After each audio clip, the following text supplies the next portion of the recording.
Welcome to Brunese and Marissa's True Crime Podcast. I know the past 3 episodes have been amazing for us as well as y'all.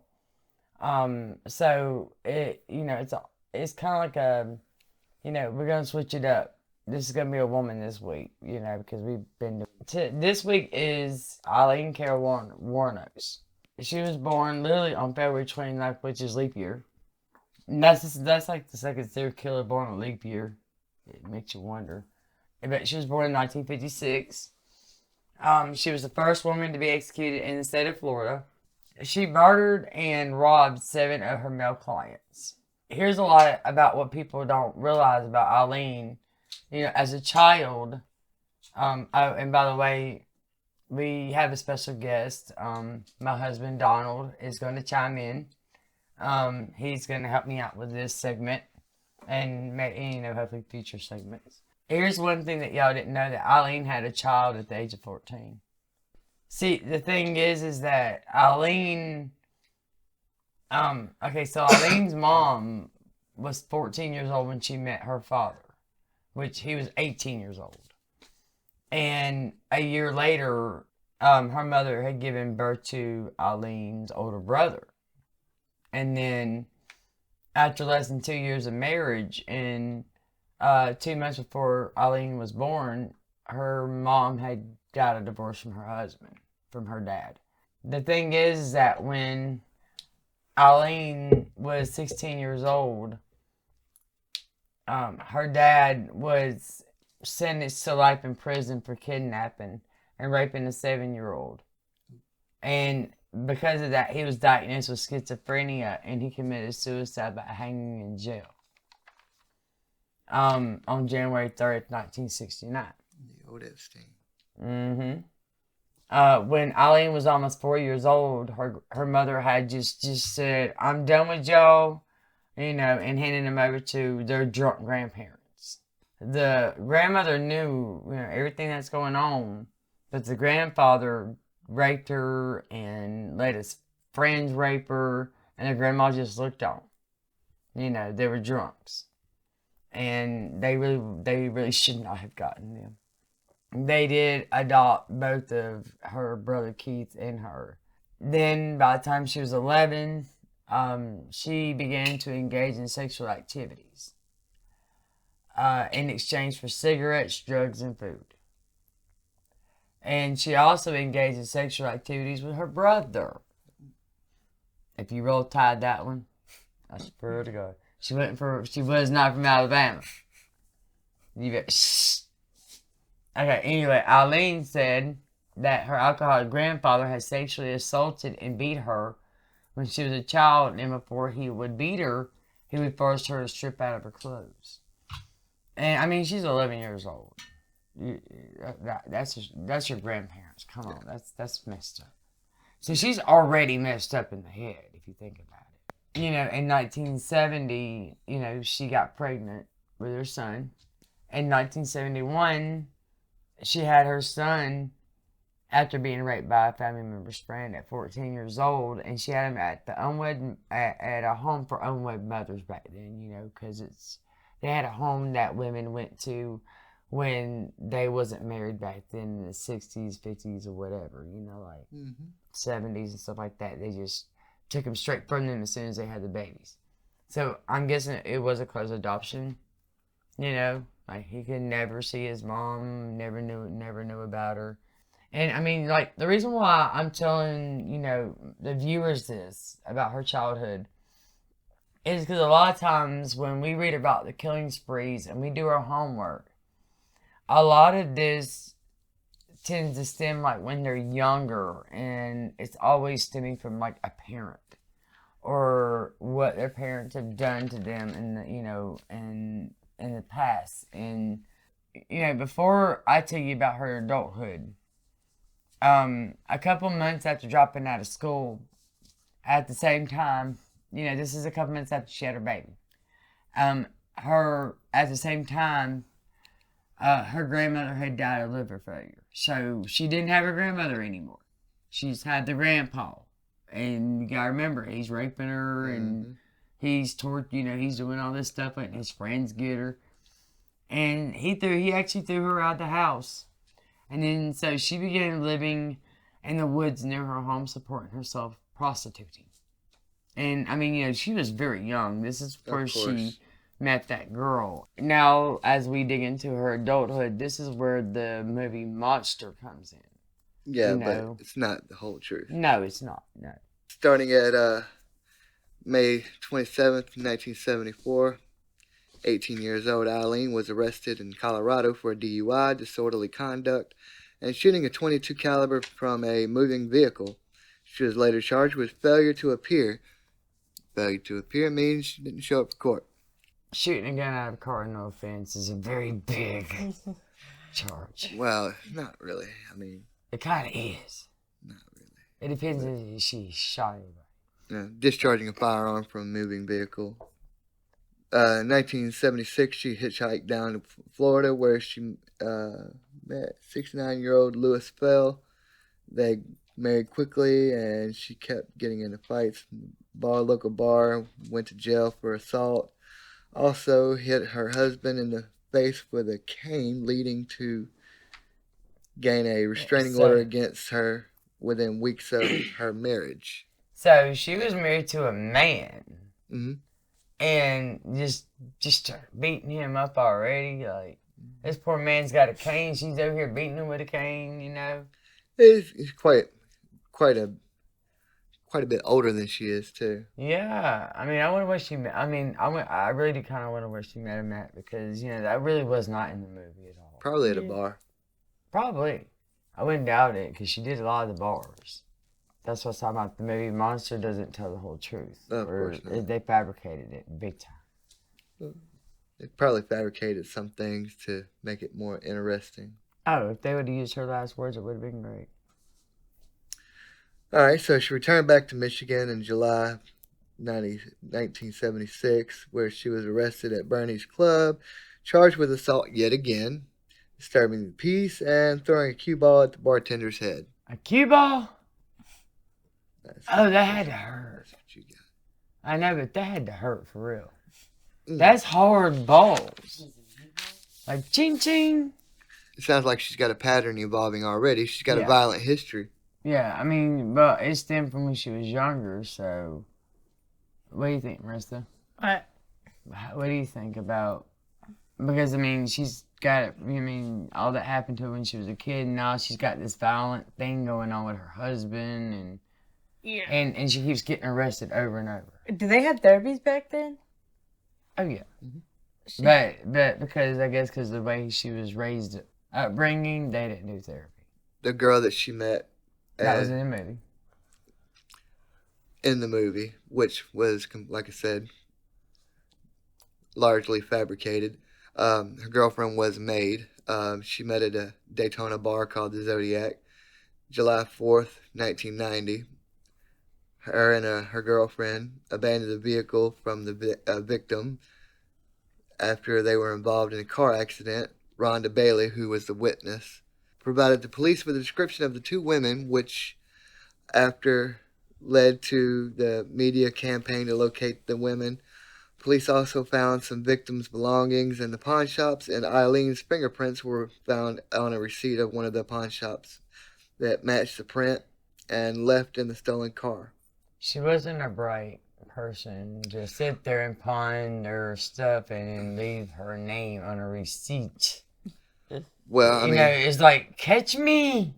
Well, this was in the early days of forensics, also. Well, apparently they were doing really good at finding out.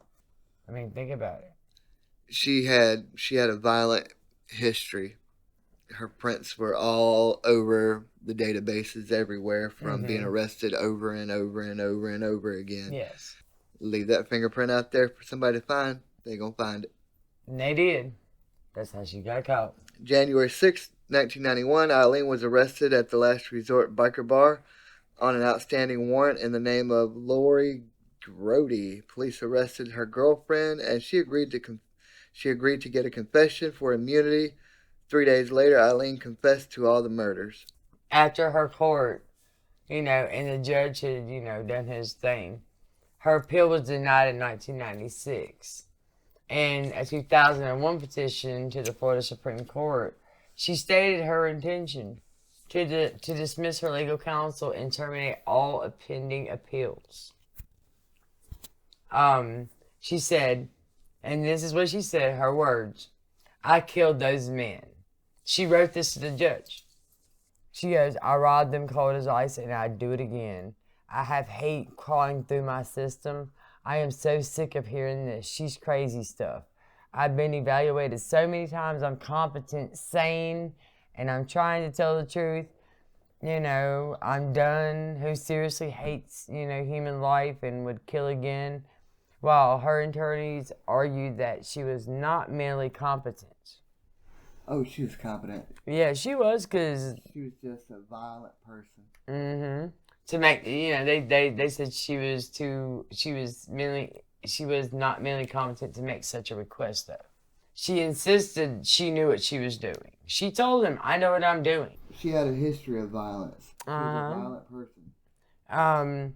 It's only going to build up to her killing. Yeah, and even some court-appointed panel of psychiatrists agreed with that she was sane enough to know what she was doing. In 2002, she began to accuse the prisoner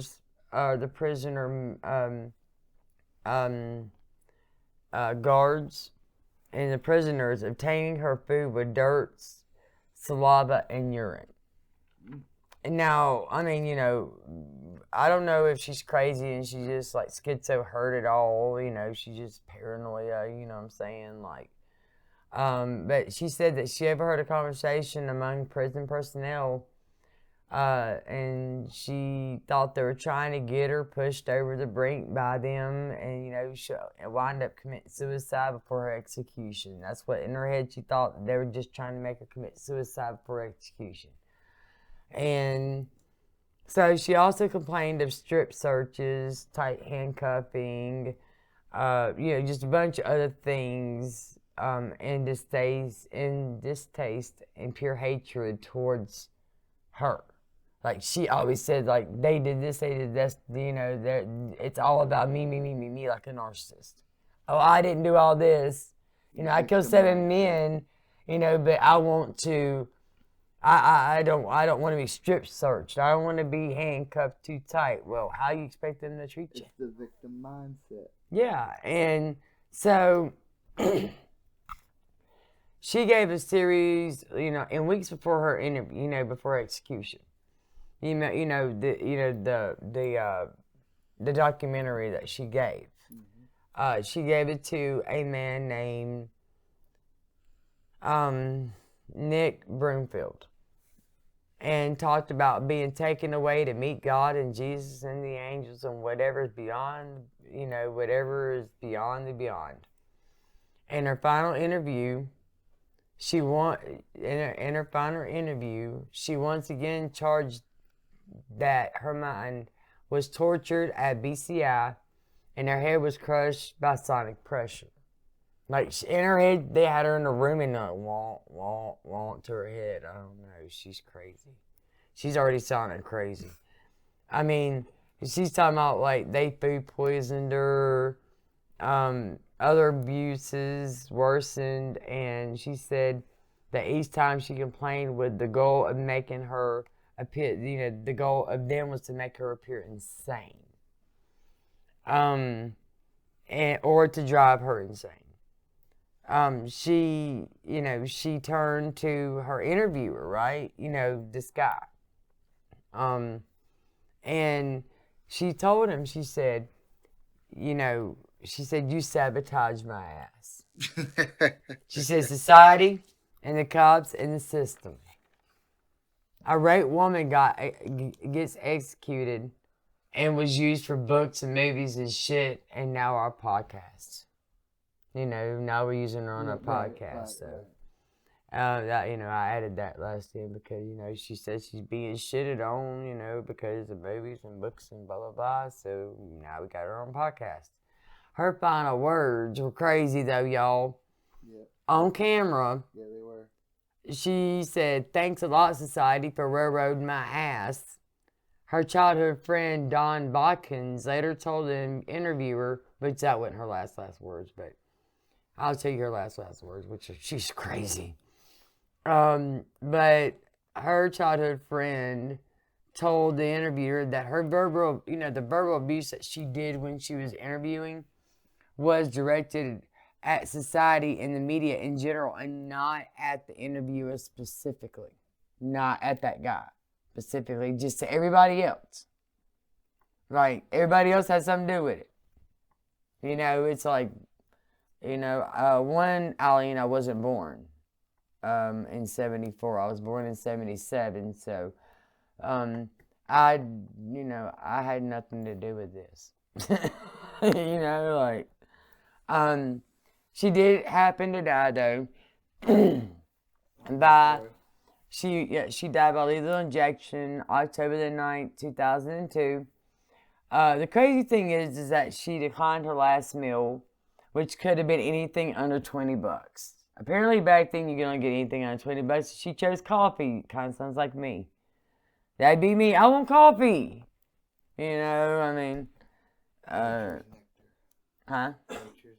That's it. I'd rather have coffee than some crappy under $20 meal. You know me, they'd give me McDonald's or something. No, but you can request whatever you want. No, under $20. No offense, but nowadays that ain't nothing. That's coffee.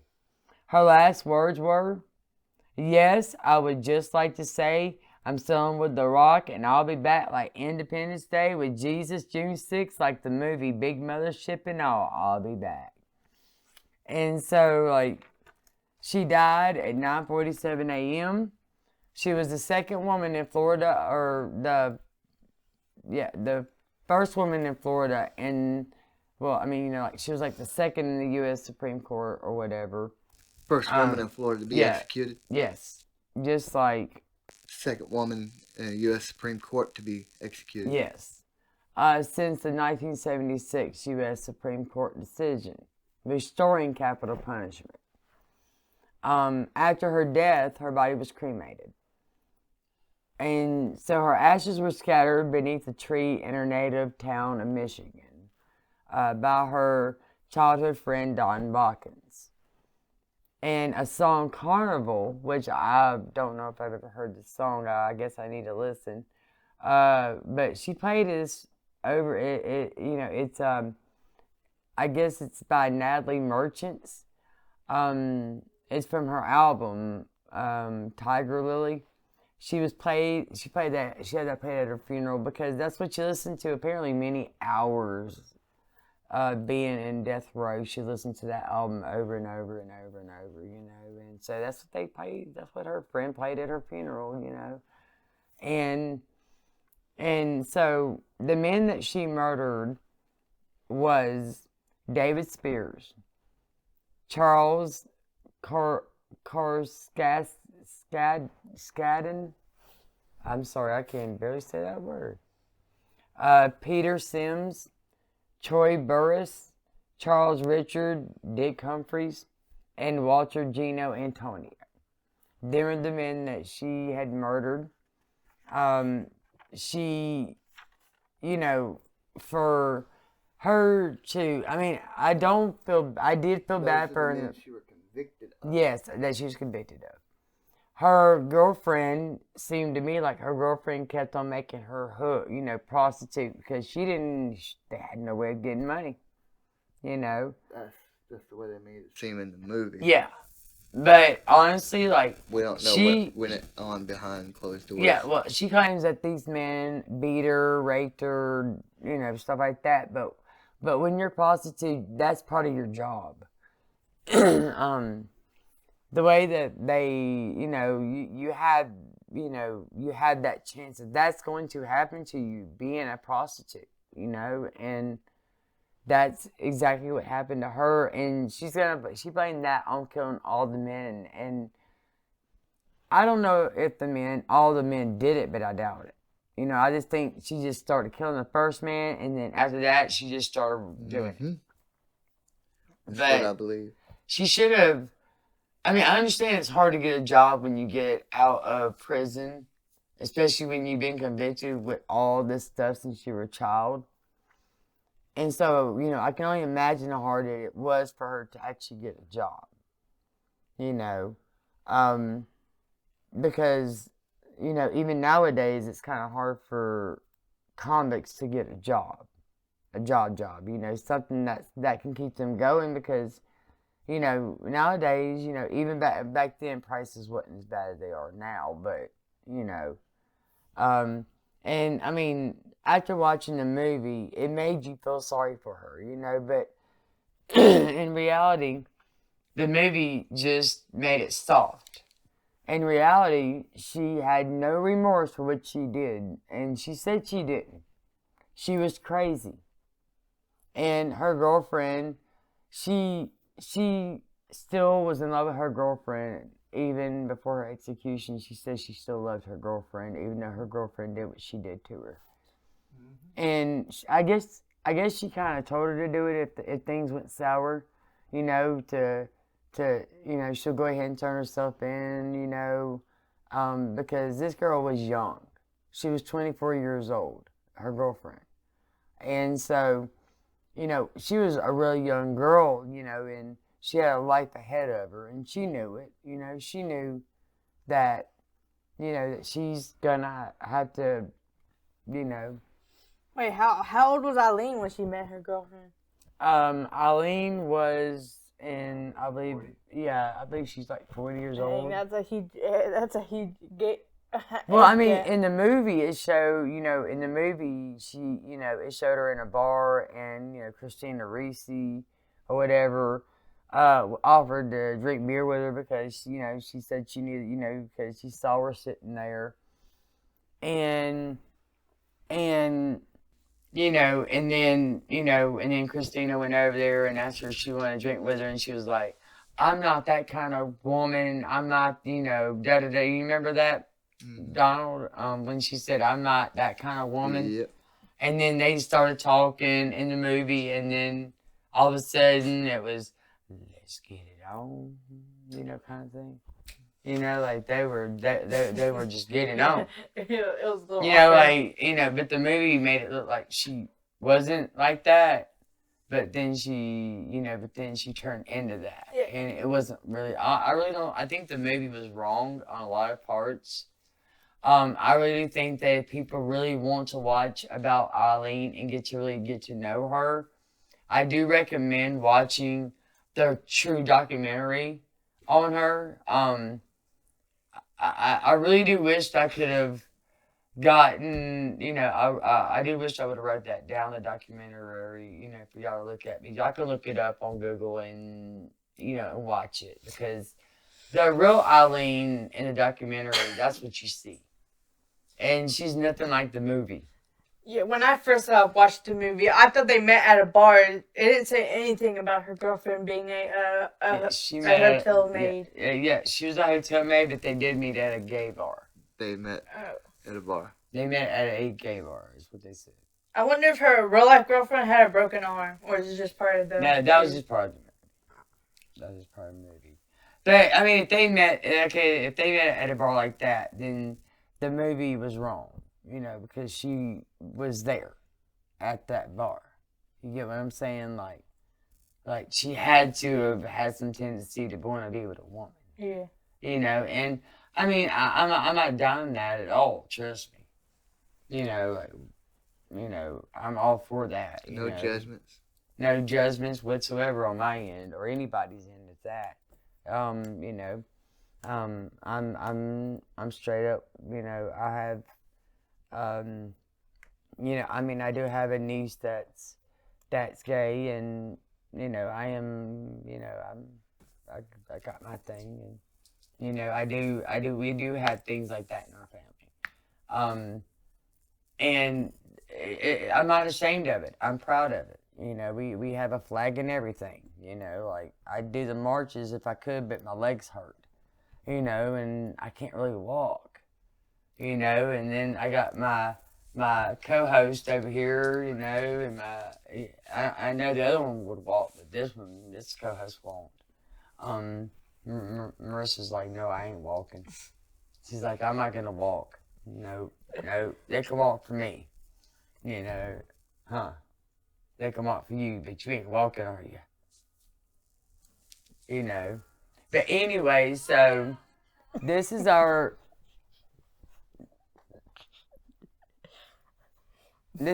fourth podcast, but I do want to let everybody know that that tomorrow, on Saturday, the 18th, is it 18th tomorrow? Yeah. Yeah. At 10 p.m., we are dropping all the podcasts, all 3 podcasts. Two Sisters Drinking Tea. That's me and my sister. If you want a good laugh, listen to that. You will get the greatest laughs out of us.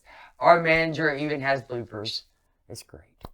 I almost spit my coffee out when I saw it earlier. And me and my niece, my beautiful and talented niece, and my husband. I'm gonna try to, maybe, get him into it. Because he watches true crime like we do, like I do. We both do it. We need to get her into it for real, watching it on TV. But we are going to debut our stuff tomorrow night, and we would love for y'all to just keep on listening to it, share, like.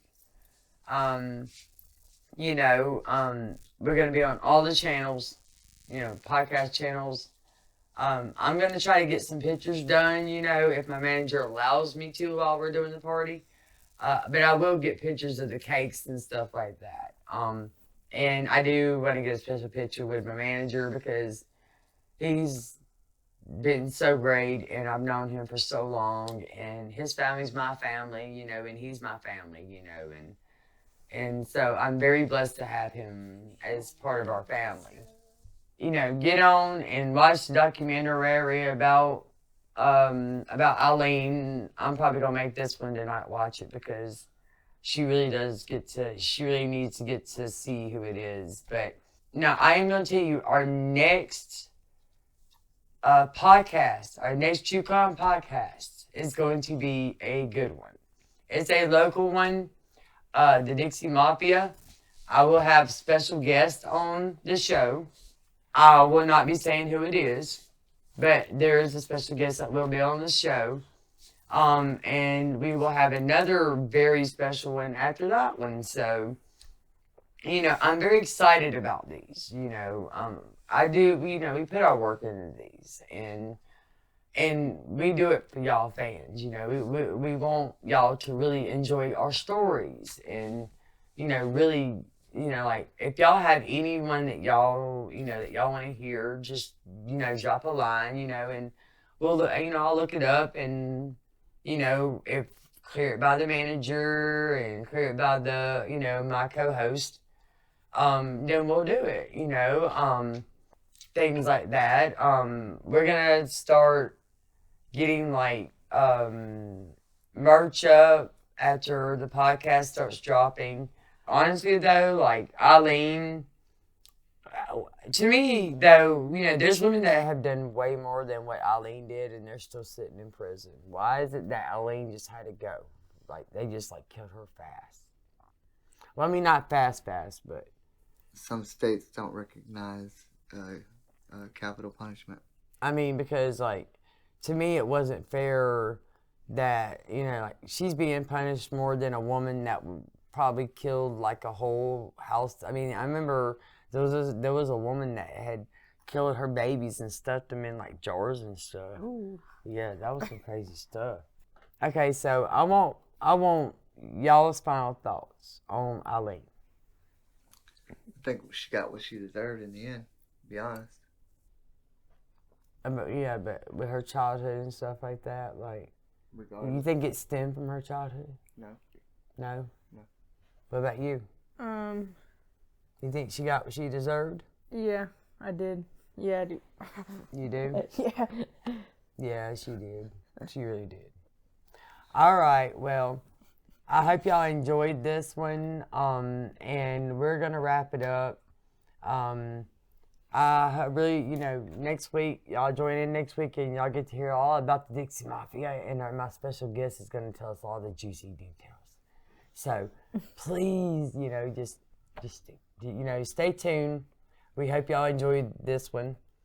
And good night.